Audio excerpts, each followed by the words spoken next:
baye oyo bozali bato bayike émission ya lelo ezali très spéciale parce que nakoprésente yango ngai mei te nakozala na moko ya bayi bapandisa yango mwana mboka Jimmy Boyembe mopandisa yango tozalaka na ye ntongo midi pokwa lelo tosepelaki te tosala émission eye biso babale et surtout que bozwa biso kala mwana mboka Jimmy Boyembe mbote na yo nde bakolanda biso bamesana vraiment kolanda biso ndenge mama tata nalobi en tout cas bozape te on est là ensemble tokoyamba moko koma molobeli oyo bokozala déçu te bino nyonso bokolanda biso je crois que ekoleka malamu mingi natondi yo botondi kasi eloko moko ezali te bokoyamba mpona kino India Force moko ya bayi doyen ya communication ya PPRD FC moko ya bakuyi basimbaka pe asalaka na baposte minene ya mboka na biso le politiste ndeko moko abengaki na mama Tatiana yambela biso moto yalimbaka kotanga te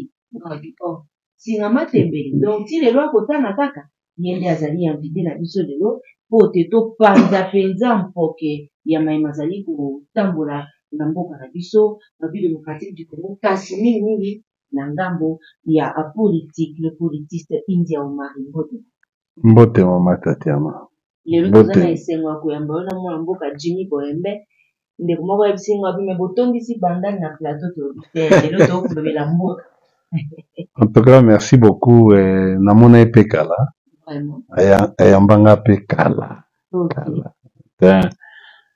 mwana mboka Jimmy napesi ye mbote esika azali boye malamu koluka ndeko na yo na bandala awa ndako na yo bandal déplacé donc merci mama Tatiana bato ebele babengi ngai tout ça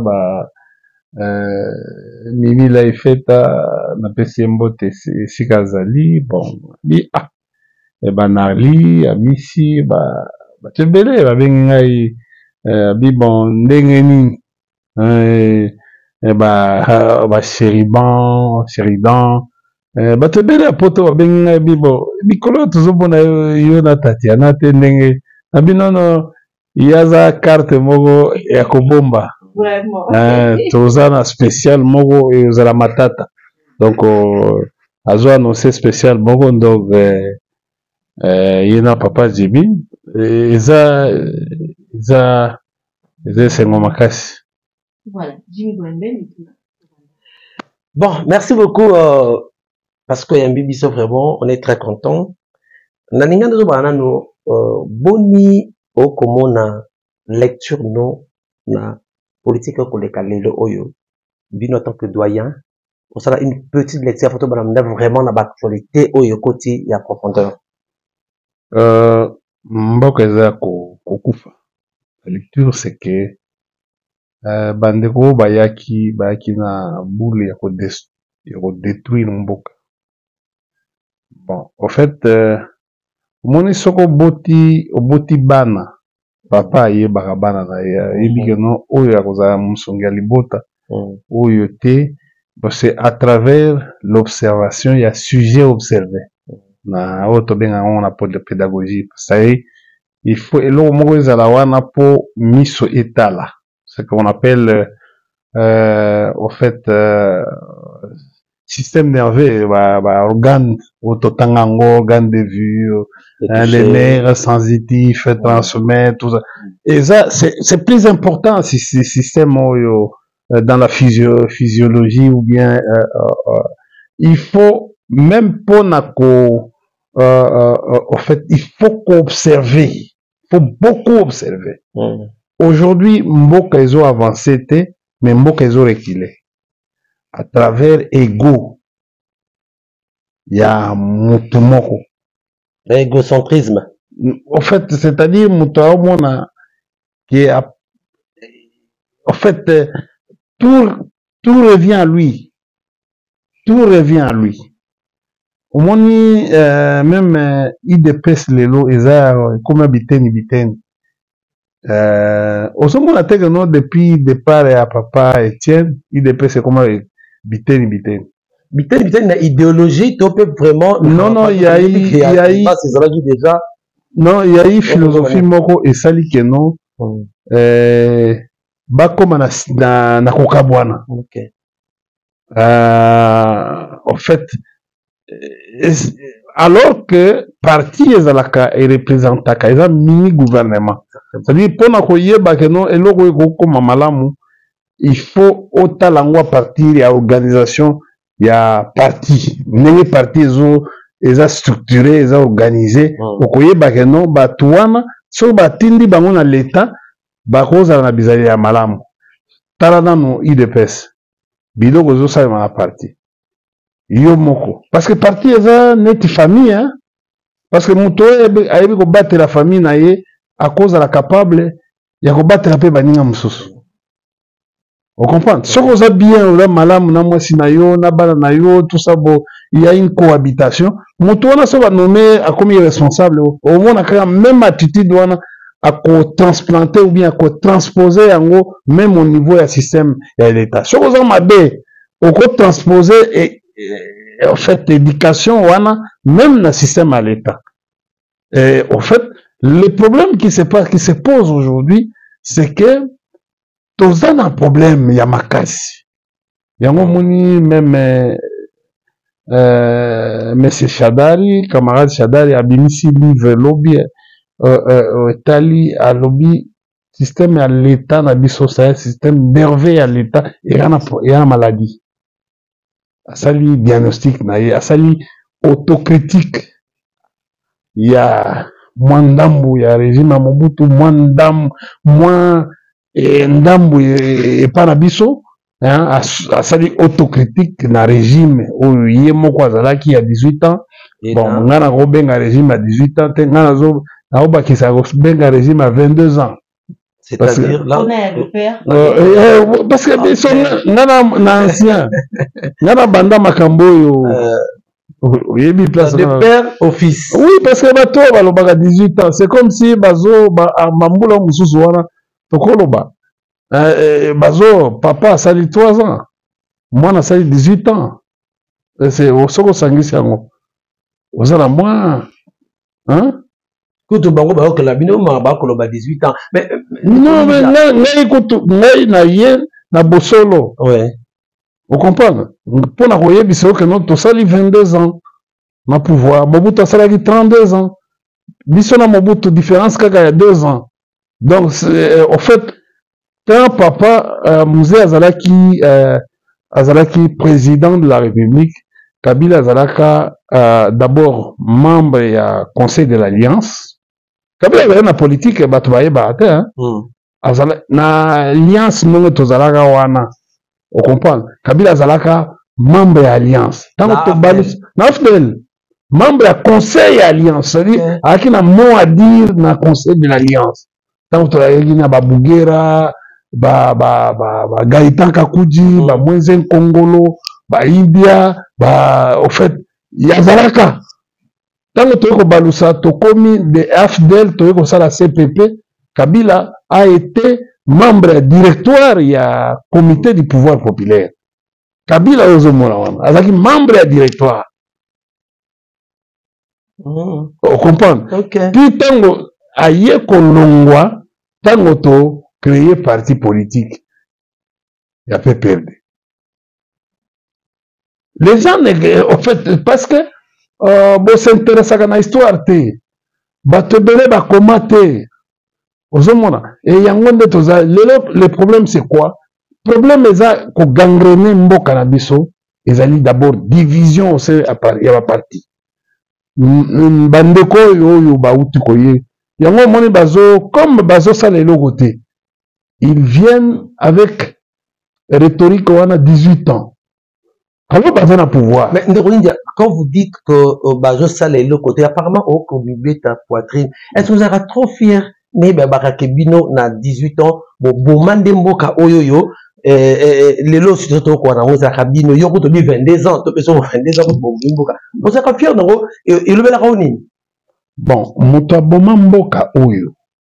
Il s'appelle Sphinx délimité. Comment ça? ye mutu autorisa pillage na kati ya mboka pillage ya 91 93 comprend atinda bato bapille ese nakosi po soki bato bapiyaka te kingabwa industriel engenge ezala limete industriel ezaki tissu économique tissu socio-économique yo lobi économique mais tissu socio-économique toye kokóma na système ya biloko ya suspect madeso ya bana toyoka ya su te ekobandi kozonga mikolo oyo mais à un certain moment eloko wana ebanda koyoka na su te ocomprendre biso ntango toye toloba makambo ya mobutu te tobanda kobunda mpo tolongola après pillage wana parce que à un certain moment mobutu azalaki na dictature na ye mais en tout cas vie ezalaki me pasi mais vie ekokóma pasi makasi na baannée 91 ntango pillage ekosala misala bapapa na biso ebele baenseignant banini tout ça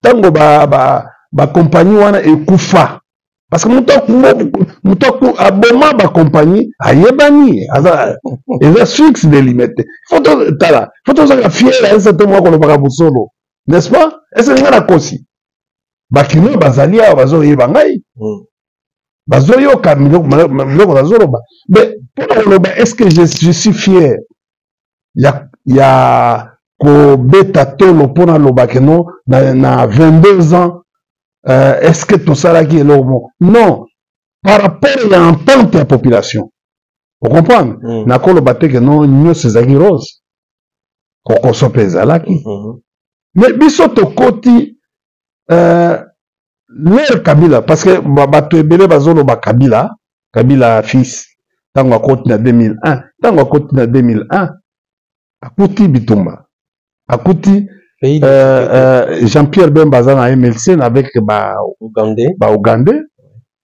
akuti RCD Goma na bon avant Rubero ezalaki badocteur Ilunga mosusu bazalaki wana donc akuti na RCD Goma tozalaki na parti mosusu kuna kozalaki RCD KML avec Mbusa Nyamusi tozalaki mpe na RCD national avec Kulutu Roger Lumbala tozalaki mpe na bamaimai histoire ya bamaimai oyo oyoka bawazalendo lelo ocomprend c'est-à-dire nyonso bato nyonso ozomona wana oyo natangeli baye kodétruire lisusu ocomprend il fallait Kabila bunda po eloko ya liboso oyo nga na kofélicité Kabila ezali d'abord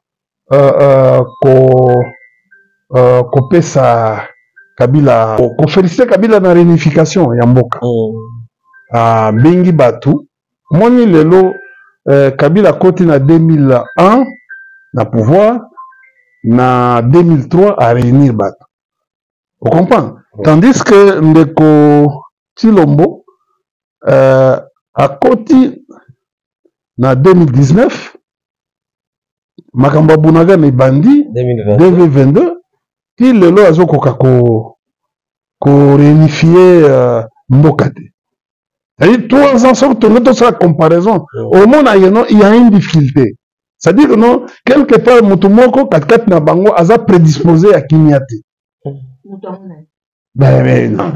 bocompare kaka ezaka 3 ans 3 ans oyo akoti na 2001 na 2003 donc 2 ans kaka aréunifie bato kimia ezongi akaboli pouvoir na difficulté oboni kokabola pouvoir eza place c'est-à-dire olongoli c'est une question de responsabilité une question ya kolinga eza blague te mama eya blague te ndenge biso tokabolaka pouvoir na basi na biso na kati ya ndako eya facile te c'est aussi une expérience c'est de la politique dans la maison mais Kabila a fait de la politique publique oh totali notion ya responsabilité Kabila akaboli alobi bara mboka buyoza kuna parce que il y avait une difficulté que India alongwa na Kinshasa akende Goma muta Goma pe akende alongwa Goma akende Kisangani muta Kisangani pe akende Guadolite ezaki difficile Kabila lobi bon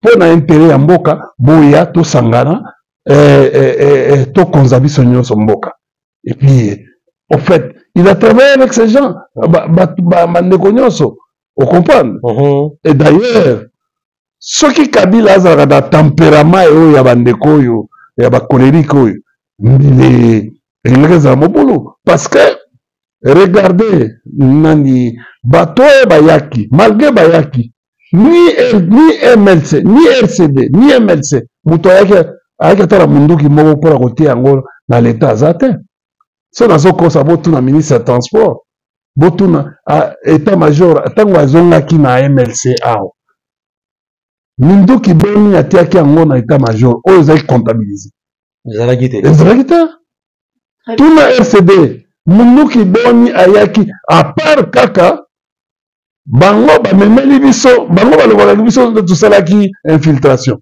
mais soko otoke na mozindo okomonake no mais okomonake no bango mutu bayaki parce que biso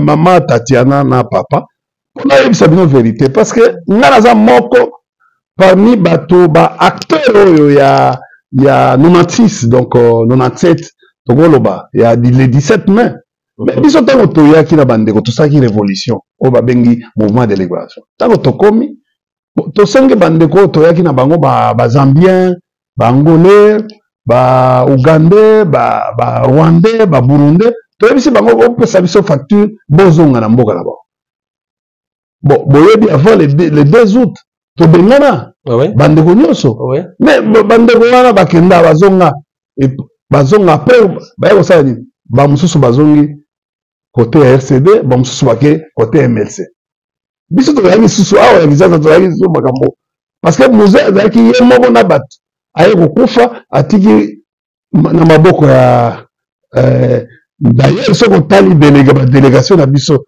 oyo ekendaki korepresente biso na Sun City nani azalaki wana Katumba Mwangi akongolais obi aza zambien obi aza angolais obi non général Etumba Didier parce que ye azalaki na compte armé vous comprenez Kamere Vital Lokaningini baki ba trois en fait représentant na biso mais tala baliste ya côté kuna tala liste ya banégociateur bazalaki konégocier na compte ya MLC bazalaki konégocier na compte ya RCD Goma mais biso tolobi na ndenge parce que tolingi kimia na kati ya mboka boya tosangana soki boza na amour ya mboka boya tokende totombola mboka oyo tobandi malembe omoni mama Tatiana mpona kotombola mboka oyo eza kaka o non nkita toza na nkita te biso tozalaki korefléchir toza na nkita tomeki na baaméricain ezosimba te tomeki toluka misolo po to ezala bacapitaux tu sais mpona au fait ya kosala biloko il faut koluka bacapitaux c'est comme ça que toya koimagine contrat oyo chinois yango tobandaki banzela tosali babiloko tolobi ke non tosali armée tosala armée oyo bakobatela biso armée na biso toconstruire yango ekoma 8e même ocomprendre ezalaki blague te tolobi te ke non tosali bapont tala lelo 8 ans na pouvoir ata mpo moko esalemi te biso kosala pozo de maréchal Mobutu nasisa makambo banzela wana il faut tofanda mpenza wana komi lokola crime contre l'humanité ya mambime natali meurtre privation grave ya liberté torture de viol esclavage sexuel ndenge bakoloba au commissariat ya bayi Nations Unies na droit de l'homme bauti kokondane makambo ezali kosalema na est ya République démocratique du Congo ndeko moko atuni biso mama Tatiana atunela biso India Force bazali kokondane bazali koloba makambo manso wana est-ce que lelo oyo na pouvoir ya Félix Tshisekedi bakoki kotala ka ya mwana mboka Jacques? Bon, c'est important.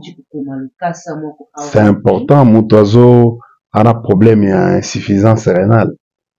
il faut kotala nga kutu même leki na ngai nakoma maya miso elingi bima.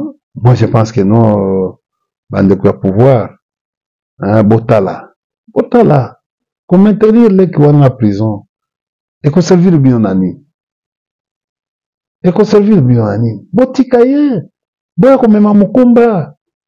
Vous comprenez? Au monde de non seulement nous sommes un pays ici, la République démocratique, c'est un pays de tribus. Je vous rappelle encore sociologiquement, non, ce pays était composé avec des morceaux. Était composé avec des morceaux. Congo, ça fait 140 ans depuis qu'on a créé ce pays. Ça a été créé par 14 colonies. 14 colonies. Et c'est comme ça que nous, à un certain moment, Biso Tolobaka toza indépendant. Mais ce qu'on t'a bien, toza indépendant, parce que ça n'a pas été créé na vœu na Biso. C'était le vœu de la communauté internationale. Yango, au commun, non, bon, tala nezali. Bon, en fait, à un certain moment, tozala qui République, il y a Congo, Rwanda, Burundi. Taki moko. Et puis, il y a comme après, bango bakei, mais au Comona, Rwanda a été dirigé même par les Allemands. Ce qu'on connaît au Kota Mingi, au hôtel Histoire à Congo, au Mona Geno, au fait, le parc de Virunga, c'est le parc Albert II. Le roi Albert II, à Belge. Mais, tala ndenge toaki créé na mboka oyo, et aki créé par la communauté, donc bakolmate. Même Katanga wana ezaki bayeko benda yango, bakole yango na nini. Regarde ce qui se passe ici. Est-ce que vous savez que non, parti à Karimba o nyonso eza ba parti angolaise. Nous, notre parti c'était Kabinda.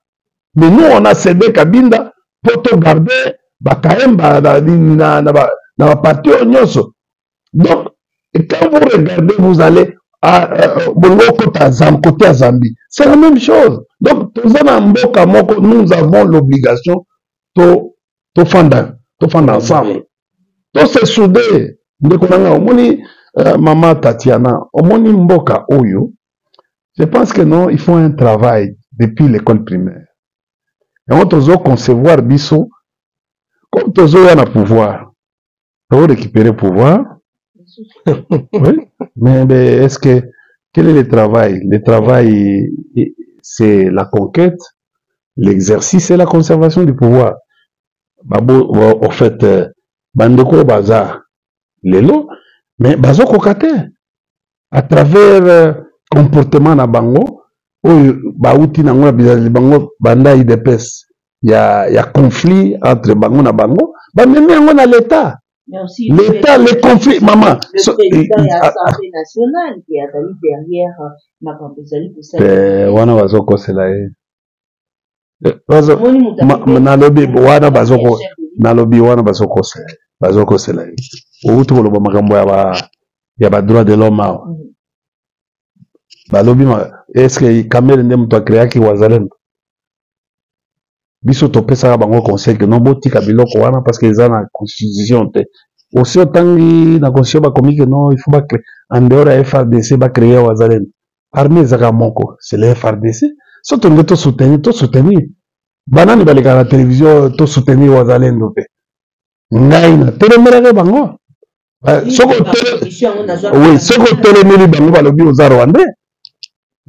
Biso babenga ngai India babenga nga Rwandais parce que nalobaki biloko biso tomonaki yango toyebi mabe nango mabe ya biloko wana à partir ya mai parce que réinsertion après qu'on crée biloko wana réinsertion comme Mobulu regarde ce qui se passe à Uvira lelo comment président de la République a nommé général Batouana Baboy vous comprenez c'est pour vous dire aujourd'hui aux droits de l'homme et c'est un problème.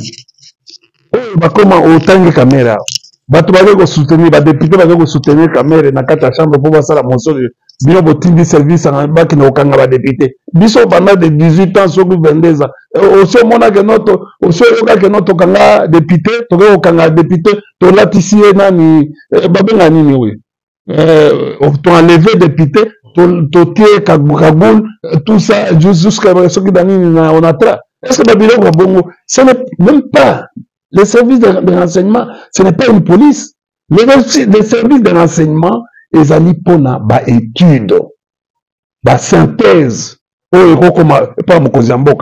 exemple, net va cybercriminalité. Ils allaient pour la nuit. Ce que mon va attaquer par exemple la banque, donc mon ami Koloyo.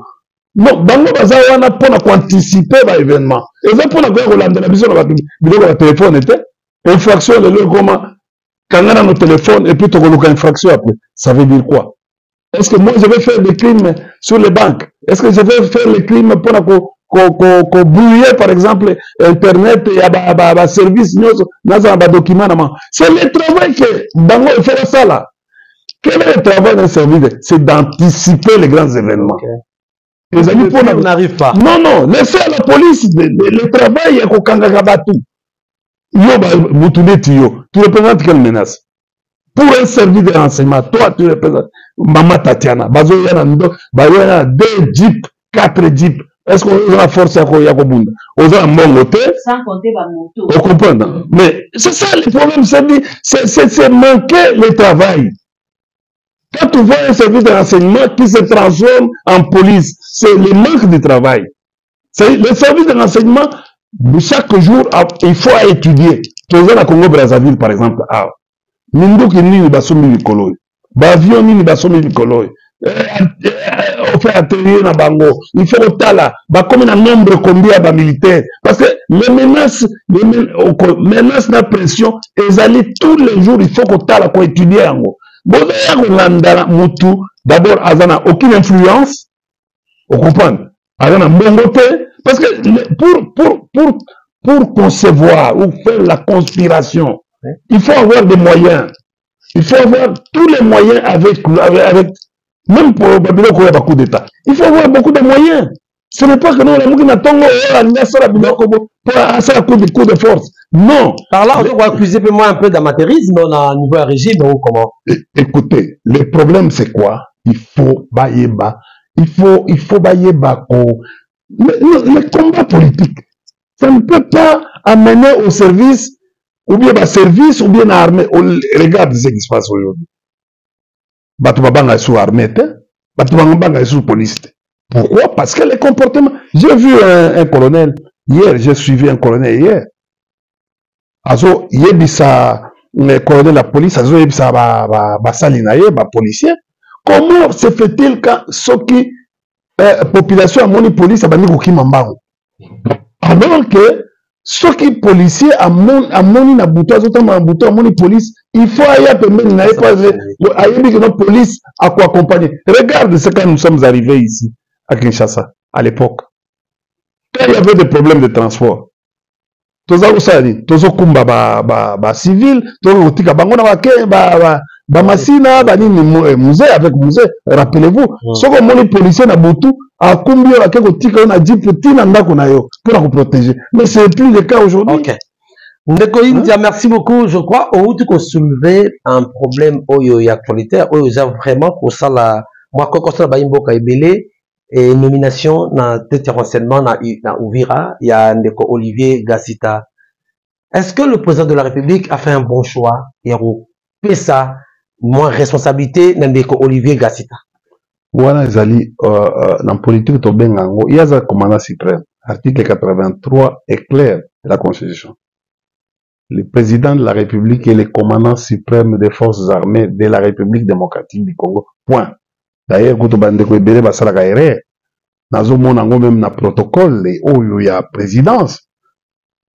Même ba policier bango moko, c'est comme si batu beli bazo kotanga te même na armée. Commandant suprême, commandant suprême de la police. Police ne dépend pas du président. Police dépend du gouvernement. Est une membrane du gouvernement. Même l'agence nationale de renseignement, l'ANR, est une membrane du gouvernement. Intérieur. Oui, dépend du ministère de l'Intérieur. Ça veut dire que la Constitution dit le président de la République est commandant suprême des forces armées de la République démocratique du Congo. Point. Est-ce qu'il est aussi magistrat suprême? Non, mais je ne sais pas. Au fait, comment la Deuxième République, c'est comme si aujourd'hui, infraction à la sûreté de l'État, ils ont reçu. Oh. Oui. Ils ont pas mis. Depuis, au moins, ça ne faut pas déplacer la sûreté avec les vieux Nendak. Ils ont reçu. Infraction. Jamais, dans la sûreté de l'État, ce n'est pas une infraction. Sécurité nationale, oui. Atteinte à la sécurité nationale, mais pas à la sûreté de l'État. Ils ont reçu. Au moins, une société de beaucoup d'analphabètes. Comme papa, au moins, il y a un livre sur la bibliothèque. Nous savons que les gens maman a autogoloba awa. Les gens mais ce qu'on comment on peut éclairer ma société, on peut éclairer une société. Ah, autant on a dit que notre sécurité nationale les a reçus. Sauf que nous avons pour la sécurité nationale, il y a ça que non n'a aucun été. Donc, ça la erreur, mais en fait, le régime, ça la erreur. Régime Oyo, c'est un régime, il y a une erreur. Vous avez parce que, nous avons que non, comment nous avons un protocole d'État aux Zoloba, commandant suprême des forces armées de la République démocratique du Congo et de la police nationale. Non, la police, c'est une membrane. Rien à voir avec le président. Rien. Oui. Gasita. Bon, si le président peut nommer. Mais le mal, c'est que, en fait, comment le président a nommé Moutou, mais Batomoussous va se contredire. C'est ça le problème. Moi, ça. Et puis, Batomoussous va se contredire. Batomoussous va se membre du gouvernement. On comprend? Batomoussous va se on a dit ça. Mais ça. Moi, c'est. Baza pas une union sacrée. La plupart de l'union sont Baza une union sacrée. Mais si on va dire président, il faut battre ça. On comprend? Et là, sous la ouette du président de la République, mais ce qu'a fait action, a fait acte, de contredire acte. C'est-à-dire que l'OBP et l'Omusu Sekokoya, beaucoup m'appellent, beaucoup. Et quand les mêmes gens là, ils vont insulter le président. On a sur exemple. Banani ba chef à Wazelum. C'est pas Yébani. Yo est-ce que non batouana bazo sa ba yo contredit président on a baza akuna. Ba chef na bango bazali yaot. Ils sont connus. Tu as suivi le discours ya Bitakuya. Masa nanga na pesi mbote sikazali. Mais ce que le discours wana elobi bagamunyoso.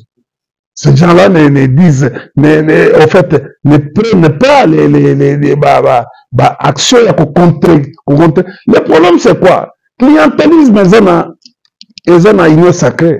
Tu as vu mon jeune frère Moutamba, comment il a fait les bras de fer avec le président dans la ville ici. Et on a laissé faire. Il a fait les bras de fer. Alingal avec sa président, que non, il est plus populaire qu'hier. Oh. Donc, mesure de force. On comprend. Mais il a fait ici dans la ville. Avec l'embauche de l'État. Il a fait ça ici. Et il y a un dossier dans le Sima Mokondiamboka, l'obito au soutenir Mokondiamboka. Non, en fait, qui envoie le. Je vous dis, ce que Tanguy dans ma structure, dans la réforme de 2013. Ouais. Aucun. Même le chef d'état-major général, Azan a droit à déplacer une section T. Vous comprenez? À quoi déplacer section, et pas la section, ils en ont 11 personnes, 11 à 12 personnes. C'est-à-dire, la seule habilité à déplacer une section, c'est le commandant suprême. Il y a une mise en œuvre. Aux hommes, quand ça deux bilots qu'on a dans cette matière, mise en condition, mise en œuvre. Mise en condition, c'est-à-dire la préparation, on les prépare. Et les commandements, ici, les commandements, dans la réforme, c'est tenu par le président de la République, le chef d'état-major, avant d'autoriser les déplacements du point A vers le point B, il doit avoir l'autorisation du président de la République. Au moins, on a dit pour un soldat. En matière, il y a armée. Ce qui dit pour Wana, il y a 12 personnes. C'est-à-dire que non, ils ont qui, Mokano, il y a président de la République.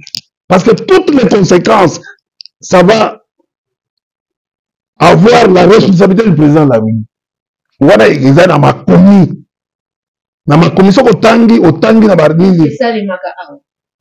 Au fait, ce que Salemi, ça y est, c'est les responsables, les présidents qui endossent la responsabilité. Ce qui est dégâts Zali, ou même les dégâts collatéraux. Le chef de la troupe, c'est le président. C'est comme ça que nous, on a la condamnation, il y a ces pays, et Koya, on va arriver à ça, les responsabilités. Au niveau exceptionnel. Hein? Mais tout ça, il y a droit de l'homme. Si. Biso, c'est par expérience. Parce que, nana yebi makambo droit de l'homme, ce que bandi, et quoi ça va régime. Rappelez-vous, biso to sala lititi mboka, na ba ane wana bio yebi na campus. Lititi mboka eza à la base ya kosiye chaise ya Mobutu. Vous comprenez? Pouvoir na biso. Parce qu'il faut faire un peu autocritique. Mais, babino qu'on a biso zaini. Il y a makambo tchebeyate. Et la suite. Mais il fait bien, il fait bien. Mais oh, il y a toute une série. So moni ba bandi ko se réunir boye na Suisse na droit ba comment on loba boye ouvertement. Donc bazoluka. Vous comprenez? Bazoluka. Biso ku totoza la chance, pourquoi? Parce que à notre époque, il y avait des jugements. Il y avait des jugements. Et on mettait la main sur les commandants, sur ceux qui étaient en train et la Bossolo, la même Bossolo. Le problème c'est quoi, maman? Il faut faire attention. Kamata discours, il y a deux, c'est pas, il paraît que deux ministres qui sont responsables. Il y a un autre qui est responsable, il y a ceux qui sont aux allons de la Maniema. Pourquoi? D'abord, Bilokouane. Moi, j'avais donné une idée dans l'émission, on est tous à la Wazalendo. Pourquoi ne pas faire les Wazalendo dans l'armée? Que armée Moubimba. Parce que Wazalendo signifie, c'est un patriote en français. C'est un patriote, Wazalendo. Pourquoi on ne peut pas recruter ces gens-là? On les forme et on les envoie dans l'armée pour renforcer les mécanismes. Il y a sécurité.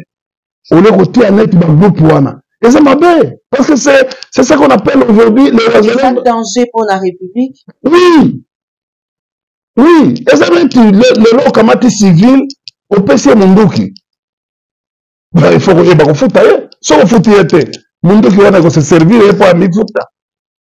Vous comprenez? Mais vous formez quoi? Un civil au PC Munduki. Pour ça, la monnaie.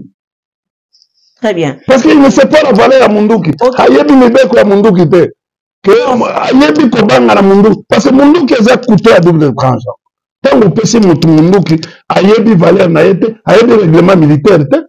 Il peut utiliser Munduki comme un obligé à menacer à Batumusus. C'est-à-dire que le problème c'est quoi? On devait étudier ces cas. Et après, bon, ceux qui guerrent ici, il faut que nous ayons une réinsertion sociale. On comprend? Ou soit, la première expérience est passée. C'est avec le Maï Maï. On comprend? Mais tout ça là, dans Maï Maï Wana, ils nous ont fait ça. On a pu dépenser.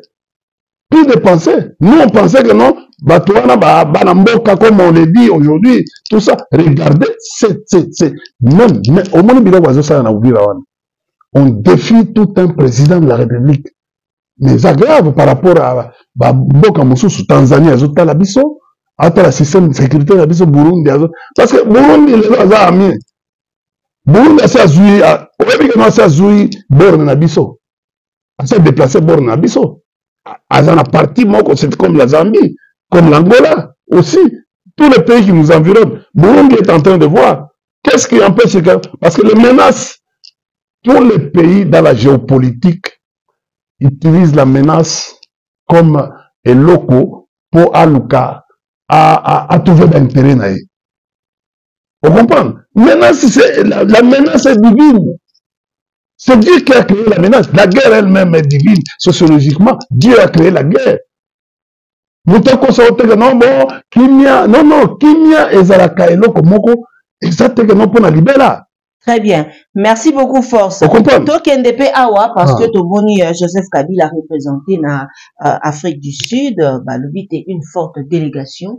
De comment quoi bien kinga d'ailleurs poto yamba maman Tatiana, parce que Toyoka qui déjà le ancien gouverneur wa Abisso, il y a André Kimbo Tabango Bazala Kikuna, naba Madame Francine, Basusku Bakanza Yope Rosala parmi délégation Oyo Bakei na Afrique du Sud. Moi na mboka India. Dans un système à toile d'araignée. Bozo nga boyi biso. Mais le président était aussi représenté. L'Union sacrée a été représentée par Mbosa Nyamwisi. Vous voyez, Magamwana? Mais bon, parce que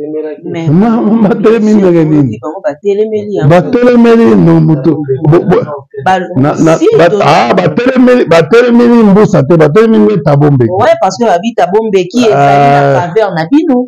Bon, Yoka. Ezako, umoni kozanga koyeba. Nani mutu atelemeli? Faut niveau ya mutu ya kotelemela. Tabombeki. Tabombeki est le président le plus écouté dans le monde.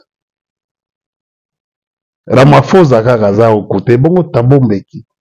C'est l'ancien, en Afrique ici, c'est l'ancien président qui est le mieux respecté. Ici en Afrique. Les irrespectueux, les gens qui sont les colériques, peuvent venir dans la télévision,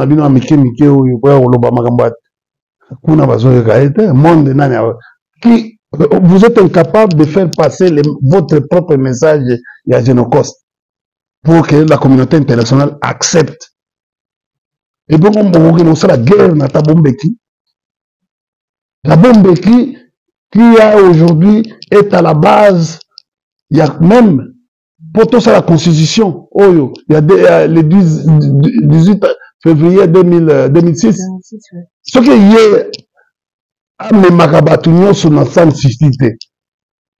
Qui mène est-ce que bino bongo sala ba élection ou bongo sala? Aujourd'hui Rassop, qui était le parrain à Rassop?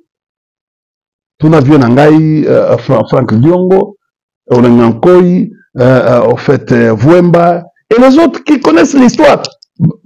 Bandeko nous avons fait 37 ans. Non, Bango Baye en 2008. Ils ont adhéré à l'IDPS en 2008, 2009, 2012. C'est tout. Oh, nous sommes Monacabango. Il y a des gens qui ont fait des misala. Vous comprenez? Il y a des gens qui ont fait 100 ans aux autres que Naga Rotuna, que Vien Abisso, paix à son âme, Vien Moulumba, avocat, Nani, au fait, Batoni Moulumba, au paix à son âme, Franck Diongo, Vien Anga Vouemba, vous comprenez?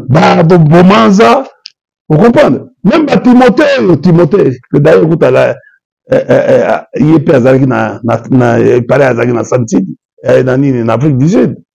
Non, on ne peut pas jouer. On ne peut pas jouer. Les mal éduqués, les gens qui sont, au fait, les relations internationales, ils viennent, ils s'introduisent dans, tout un ancien président. C'est le film Kabila.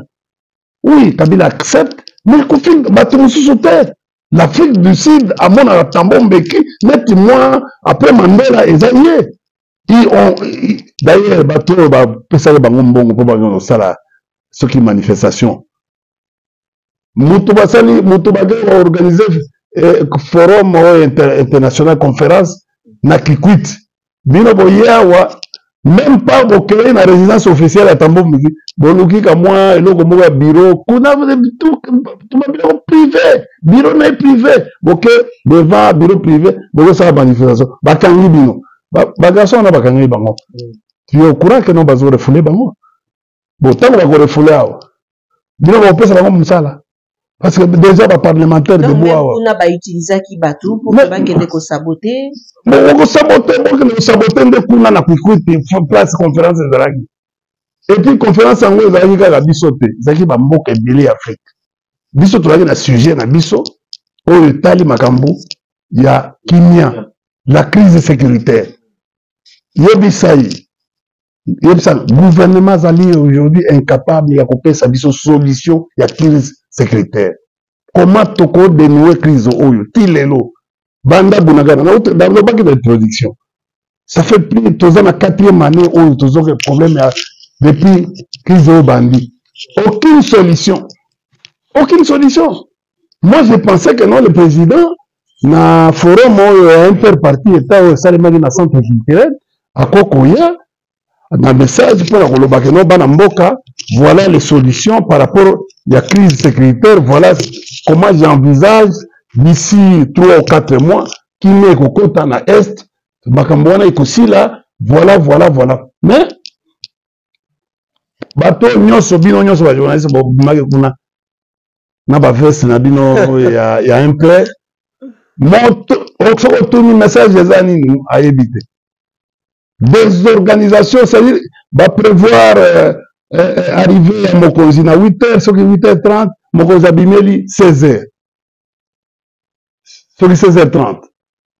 Vous comprenez? Bon, panel les athées, les athées, message à la participant, les athées, comment on a organisé, et puis tout un professeur d'université a organisé au Babigi Congrès.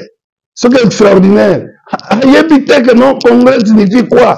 Congrès, il y a des idées.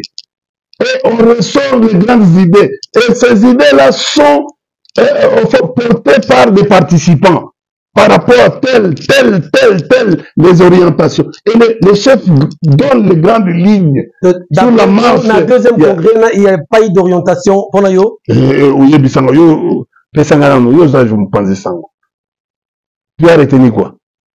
Dans le congrès un peu. À lobby bien, président lobby, si on n'a pas répondre, on a personne à Moko, à lobby que il ne trahira jamais le Congo. C'est quoi, ça veut dire quoi? Et puis, vous allez toujours pour la Kimia et la Mboka, de Rossala Makamboete que jamais. À lobby, il y a Mogonde à Zana initiative. On a manqué le biseau, on manqué peuple. Mais de India. Pardon, on pose une question. Président, vous respectez biseau? Comment ça? Biseau de tous à Konzinae. Biseau peuple. Mais ton ponaka. Il doit, à chaque fois, il veut prendre parole, il doit nous respecter. Il doit dire que non, tous les colos.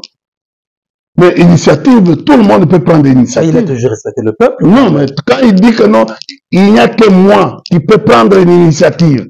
Et ça banque qui a respecté Bisso. Vous comprenez? Tout le monde peut prendre l'initiative à orienter en gros, à couper sa président. Son président Tali n'a beaucoup habillé ça, madame. Il autorise. Mais Ndenga le dit que non, il a dit, alors qu'il y a Moutou à couper qui ça a été, hein, à la garant de la nation, à changer. La constitution. Mais finalement, alors qu'il m'a à escarmouche. Il y a le président, c'est à l'Oba, et puis c'est réalisé. C'est comme ça, on est habitué avec. Le générique à Toloba. Bon, tout n'a politique n'a pas nini. Politique n'a il faut aller bisabiso concrètement. Politique n'a parce que toi as terrain sur terrain. Tous mon est là au ça le matin. T'as là les lots qui ça. T'as là qui ça. Vous faites les chanter au même moment. Vous voyez que nous vous avons un bon ébélité.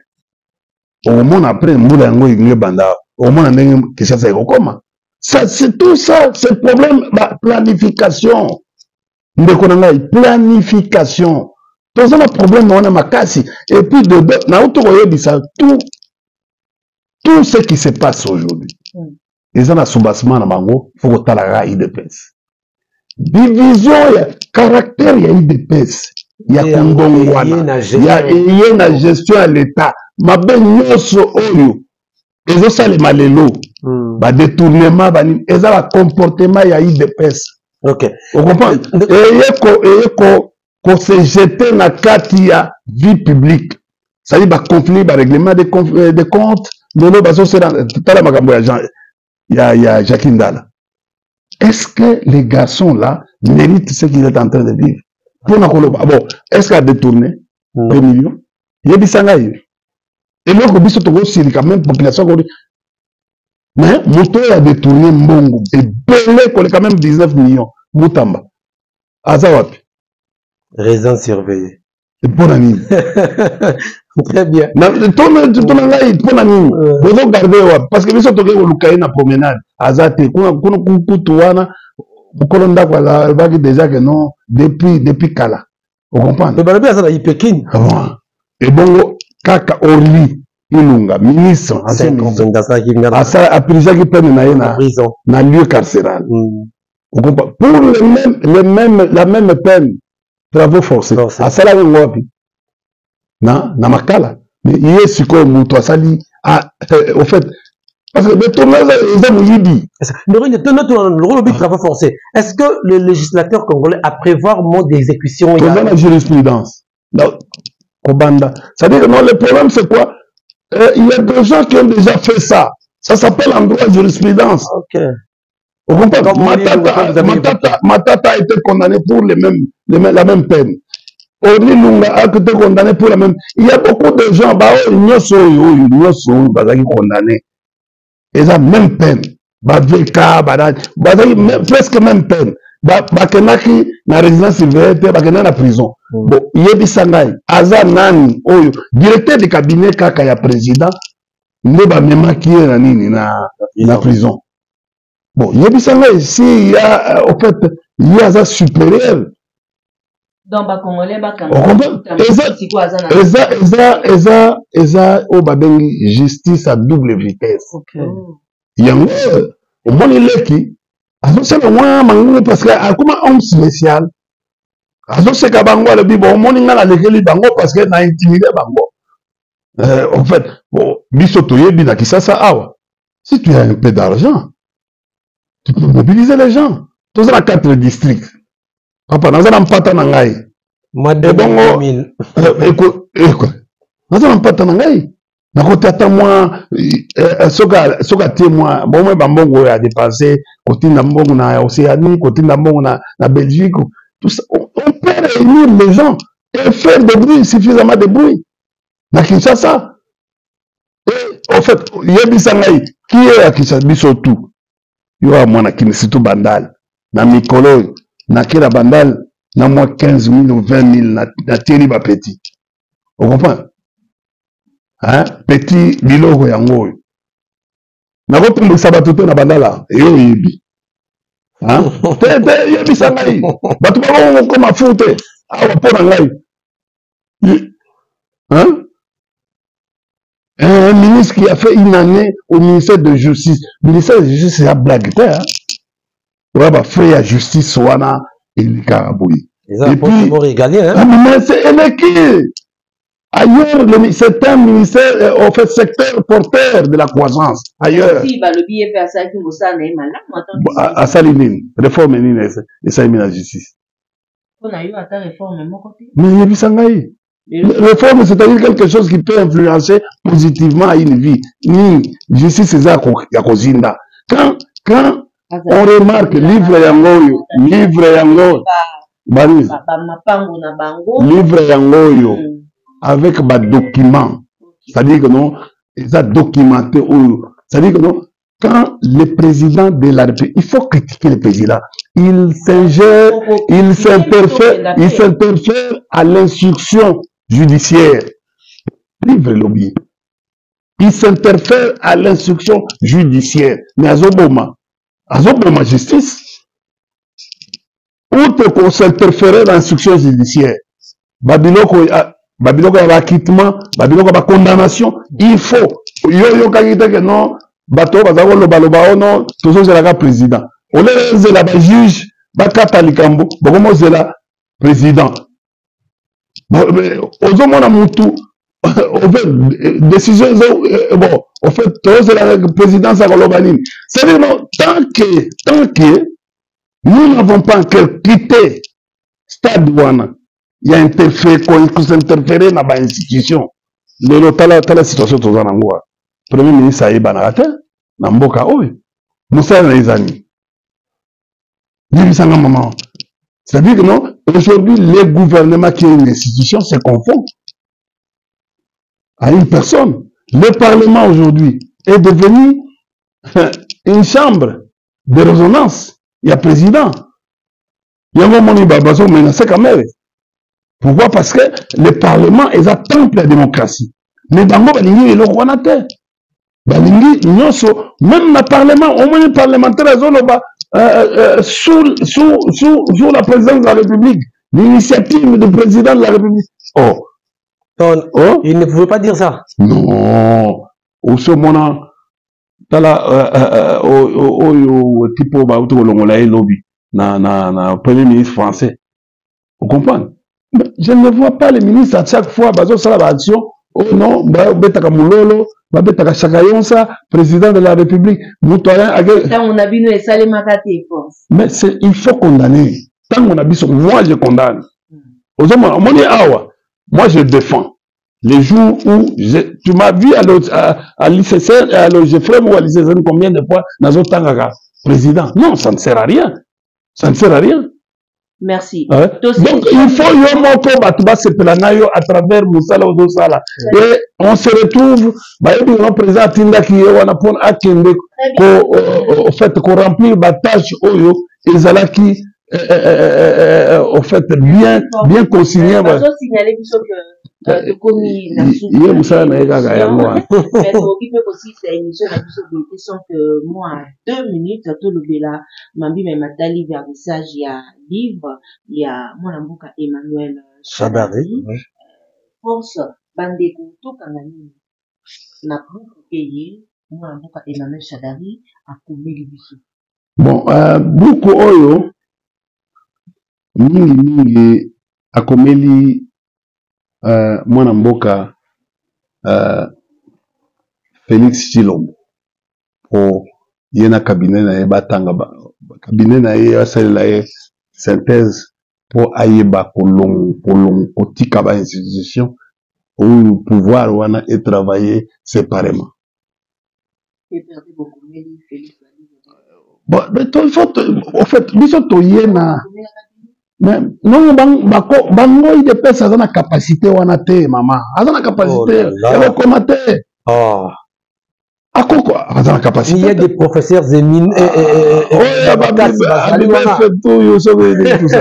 prof mata bisayo que non auto sala soni ya ba professeur na congrès ya nini ya bureau politique bon les il y a conseil comité central. Mon comité central les a essayé en face. Na iloko Kabila à Tongela Kebango. En face à Paris du peuple. Ah oui? C'est Kabila qui Basali. Basali. Basali est le côté. Donc Kabila m'a Tongela. Oui, bien côté. Ah, maman, même le local de Oyo Zomona. Le local de la mitene de Keiti. Mais c'est ça que le Kabila Koutou yé mo.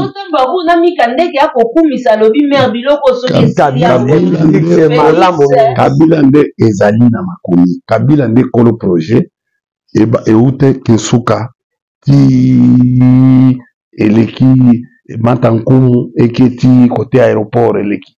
C'est lui-même avec son véhicule. To traça ngai pe na cortège. OK. To traça nzela. Nzela wana traçama na mutuka. Vous comprenez? Et il a laissé l'argent. C'est financé par ce commune. C'est pas l'actuel régime qui a financé. Non. Ah bon? Qui vous a dit? C'est commune au moment grec 7. Bakuti. C'était film. C'est Congo et Bisabiso, Misala Nyoso, Doko, Pesa, Maboko, Doko, Sepela, Tata Mokambia, Azo Sala, il y a Kuti. À côté projet. À côté projet. Parce que Babanda est déjà Nzela wana. Et Uti Wanate, Uti Awate. Et Uti Kintuka. Mais force, on a fait différence, bazo ça la bobine attend, on a vu. Bazo ça la couche c'est monté, couche mon. Na 22 ans na bino nzela train et kufa qui la qui sabino train. Na bi yo que no mona. Okena ko mona train. Biso zo sala nzela awati chela. Ogo to bongisa ngote. Nous avons ça là awati na matadi combien de semaines? 2 semaines, non? Obosani. Ti mwanda ti boma mbonzela ezalaki matadi mbom. Yango bato baza kokufa awa. So ba mituka moko baza ko benga ngo esprit nini comment baza ko benga courte joie. Ah, courte joie. Lancer. Lancer. OK. Vous comprenez? Mais ils ont soutenu hein. Courte joie, ils ont raté parce que tous les jours okufa bato baza kokufa na nzela matadi boma. Parce que on comprend. Tozo bima awatiki na bi tozo bima awatiki kikwiti tichikapa. Nani asala nzela wa? Tez lobana Paul Wange nani mtu asali. Pozo na Paul Wange reni de kasena bandu. Paul wewa. Toya kisasa. Lelo siko wewa.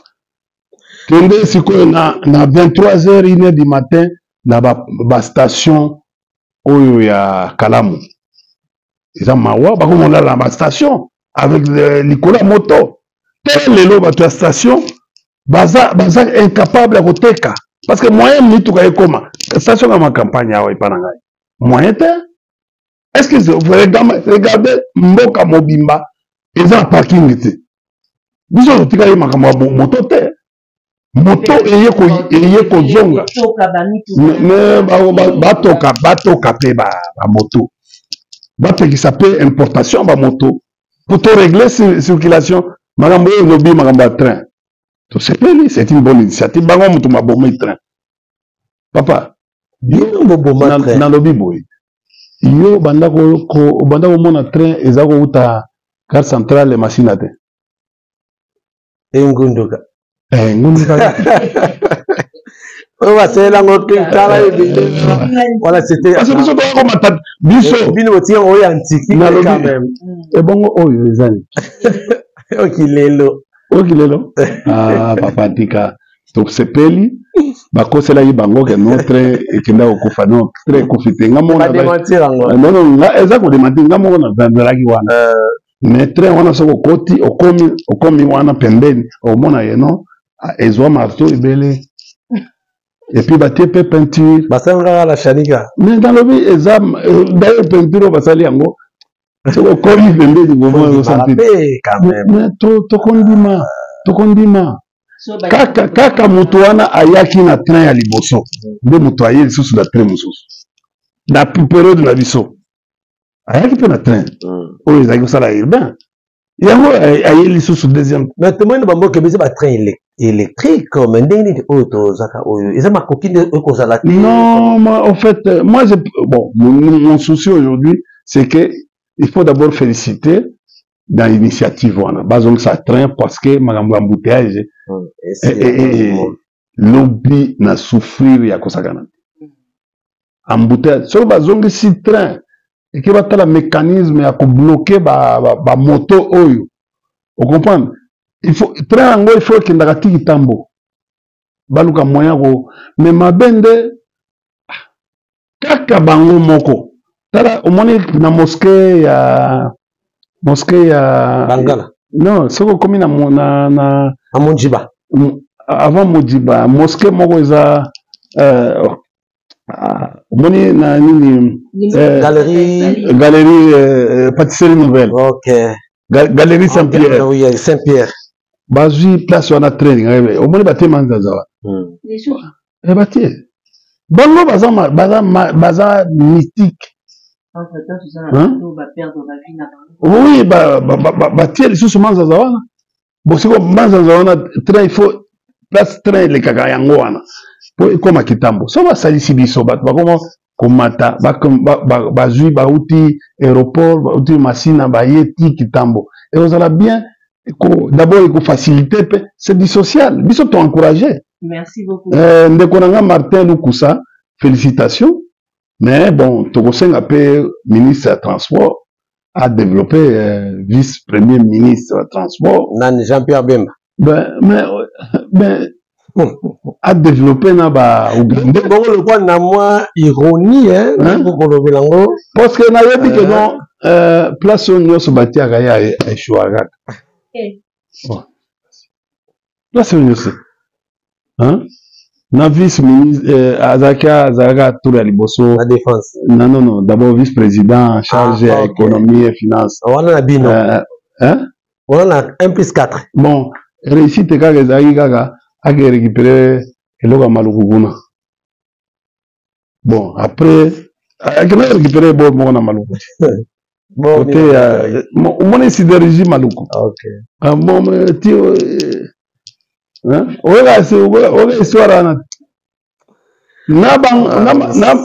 Nabangulo ezagi abatu, Nabandako ezagi, nyoso, bancerclaki. Félicitations à action. Vous comprenez? Deuxième action qui est la défense, c'est mon cas. Maramba Bunagana, Yemutu, Abima, Magambo, Toza, Lelo, na crise sécuritaire, Yemutu Atika, Akutakate, mais Atika. Est-ce que vous voyez bien, non? Hey, papa, vous voyez bien, non? Mais tout le lot, ah, on va Tika, si vous voulez, vous avez un ministère de transport. Parce que wana evoyinda atiki pe ambute atiki embouteillage parce que besoin d'aller embouteillage te yé mutaye na système ya ba séparateur ya mabende il paraît c'était mbongo ce qui dit combien de millions 22 na bezai combien 22 millions ce qui 22 combien c'était combien mabende wana konekenda et si na robuka hein non, mais comment? Mbongo wana ebeli wana pona mabende wana. Pona ba ça séparateur la bien. Même si ça pourrait prendre 3 mois. Plus de 22 millions. C'était plus de 20. Et dès nani. Et dès que ba récupérer mabende wana ba tiango na mitraille. Comme j'ai dit, voilà. Congolais a une capacité, gouvernement a une capacité de destruction. Comment ma bende zaki na ville mobimba partout et disparaître kaka dans un peu de temps, laps de temps. C'est pour vous dire ceci, bandeko et baza l'état moyen. Alingi population te. Bon, yebisangai. Comment la population peut faire confiance na batu ya bolenge boy? Et puis, quand batu wana bazoya ko tromper, oh non, India za Rwandais. Oh tel za Rwandais, Kabila za Rwandais. Oh tala lelo. Bon, bosi bo condamner Kabila. Bo condamner yet. Si vous verdict za. Pour ni ba comment banga faut pas bisa verdict. Bosi bo violer ba procédure, bo violer loi, bo violer constitution, bo violer na bagamutu. Bokoki kosala lien, ko établir lien entre hiérarchique entre mouvement M23 na Kabila. Bokoki bino boye se rendre compte que non, oh biloko to sala ki mabe, bolimbisa. Bolimbisa ta. Biso to se la gade, so bo bimisi. Biso to kwena ki busa mpipa. So que bimi laisser tombera. Hein? Mais toko kamataka dossier wanati. Parce qu'il s'agit de persécution. Donc memango est un crime contre l'humanité. Et puis l'État qu'on a condamné. Et puis l'autre, Bandeko va coûter rien comme dette. Mais va commis à plus de 13 milliards de dollars. Et ça l'autre. Au moins Mozita bimisi bango na poisse. Balobaki que non basalaki budget à 16 milliards. Mais Mozita ndenge bakosaki biso. Parce que Mozito a lobby a dit non, tu as commis un degré comme 16 milliards. Mozito a lobby, tu as boudé, tu as 13. Il a corrigé Bango. C'est-à-dire que non, tu as la contradiction entre Bango et Bango. Alors que, viens Mozito, comment tu as Bango? C'est que Abimisi Bango a dit non, techniquement, c'est impossible. Naba moins de recettes parce que les lots recettes pour les bima et ça mon boulot. Merci beaucoup. Tala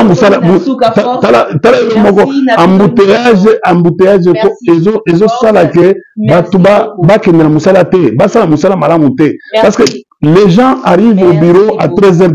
À 13h.